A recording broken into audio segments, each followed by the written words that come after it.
Hi, my name is Liam, and today I'll be presenting my oral assignment for 2232 THS. The content we'll be covering takes a look at two accomplished general managers in their respective hotels. In particular, we will be looking at the background and their hotels and the roles and responsibilities they face on a daily basis and how culture impacts their decision making. After that, we will compare the two managers and provide recommendations. The first manager we are going to take a look at is the general manager for Surfers Paradise Marriott Hotel, Mr. Niraj Chadha. Mr. Chadha led India at 17 years old to study hotel management in Europe for 4 years at the Institut Hotelier César Ritz Le Bouveret. Afterwards, he moved to Australia and started his career with the Sheraton Towers, Southgate, Melbourne in 1992. 4 years later, in 1996, he joined Sheraton on the Park in Sydney as the banquet manager. Another 4 years later, in the year 2000, he joins Radisson Resort Gold Coast as Director of Catering and Conferences. In 2003, he was appointed his first general manager's role at Marriott Hotels before being offered a job at Hilton Hotels Worldwide as a regional manager for his home country, India. Basically, he was responsible for setting up Indian operations at Hilton Hotels. He stayed at this job for nearly 5 years before moving back to the Gold Coast and becoming multi-property vice president for Australia and general manager for the Surfers Paradise Marriott. The Marriott itself is a luxury 5-star resort located in Surfers Paradise in the Gold Coast. The hotel has 193 rooms and 23 suites, and is known for their award-winning service and amazing culturally diverse restaurants. Next we will talk about our second general manager, Mr. Botho Stein of the Mayfair Hotel in London. Mr. Stein originally studied in Berlin, Germany to follow the footsteps of his father and become a lawyer. While he studied, he worked part-time in different hospitality jobs. Eventually, he discovered that he enjoyed his part-time work way more than his studies and dropped out to do a 3-year apprenticeship in hotel management. After the end of the apprenticeship, he moved to London and started working at Plaza on the River in 2005. He started the solo project 3 years later and worked at Millennium Knightsbridge a short time after that. In 2013, he started at the Mayfair Hotel as a front-of-house manager and worked his way up to Deputy General Manager of the Mayfair Hotel. The Mayfair Hotel is a historical hotel opened in 1927.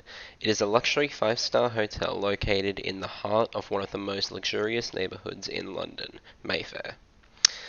There are 12 stunning signature suites among 404 completely unique bedrooms. The Mayfair Hotel has established itself as one of the most elegant and stylish hotels in Europe. Next, we will be taking a look at the different roles and responsibilities of these general managers. Starting with Mr. Chadha, his day-to-day responsibilities include overseeing daily business operations, evaluating performance and productivity, and creating and managing budgets. Other roles he takes on include delivering the strategic goals of Marriott Australia, driving top-quality customer interaction, and delivering a balanced scorecard to Marriott Australia. Similarly, Mr. Stein's day-to-day responsibilities include overseeing daily business operations, evaluating performance and productivity, creating and managing budgets.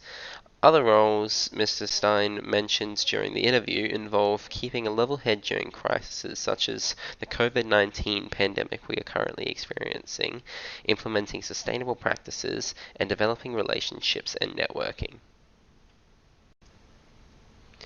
Now we will be looking at how culture impacts the decision-making of these general managers.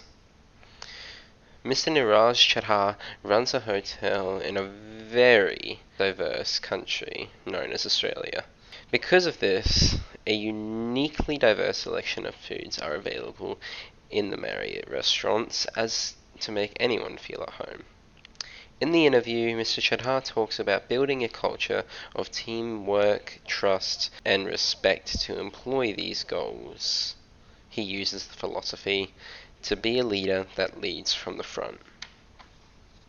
The final cultural impact is the fact that Australia, let's face it, is extremely popular, which of course means that there's a lot of competition present. Mr. Chadha uses this fact as a pillar to strive for a standard of customer interaction unlike any other in the industry. Mr. Botho Stein's hotel is located in the very progressive city of London. Tourism and hospitality is an industry focused on sustainability. As such, the Green Tourism Initiative was implemented to comply with cultural and industry demands of sustainability. Mr. Stein talks about how in this industry, passion and commitment to your job is what you need to thrive. That is why Mr. Stein is committed to finding, hiring, and developing passionate people who really want to work in this industry. London is also a highly competitive tourism market, which helps keep London a top tourism destination.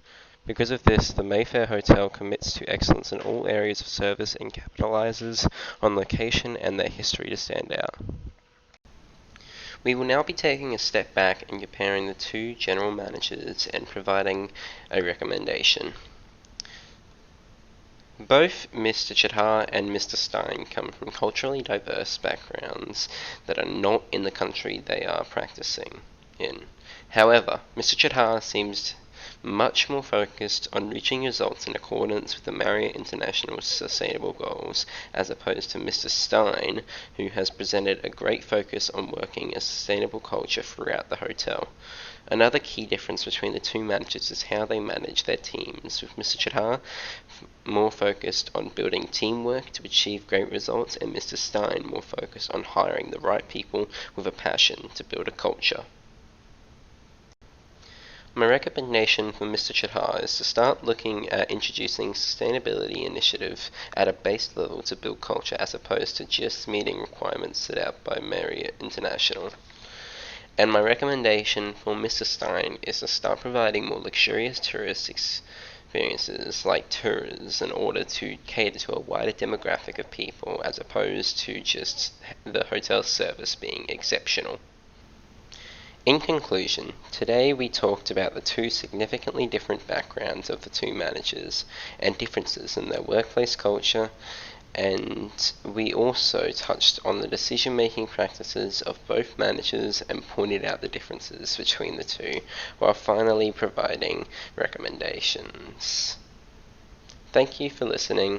Goodbye.